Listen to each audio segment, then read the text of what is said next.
अस्सलाम वालेकुम दोस्तों, आज हम देखेंगे छत्रपति शिवाजी महाराज पर 10 लाइन की मजबून नवीसी। 1.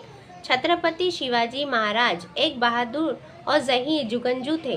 2. उनकी पैदाइश 19 फरवरी 1630 को हुई थी। 3. उनकी वालदा जीजाबाई ने उन्हें अजीम रहनुमा बनने की तरबियत दी। 4. उन्होंने मराठा सल्तनत की बुनियाद रखी और स्वराज्य का ख्वाब पूरा किया।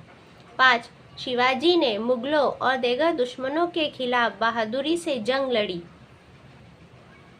6. वो एक अजीम हिकमत अमली साज और गोरिल्ला जंग के माहिर थे। 7. उन्होंने आवाम की फलाह व बहबूद पर खास तवज्जो दी। 8. उनकी फौज में तमाम जात और मज़ाहिब के लोग शामिल थे। 9. 1674 में उन्हें छत्रपति के लक़ब से नवाजा गया। 10. आज भी वो बहादुरी और हुब्बुल वतनी की अलामत समझे जाते हैं। शुक्रिया दोस्तों, वीडियो अच्छी लगे तो लाइक शेयर और सब्सक्राइब कीजिए।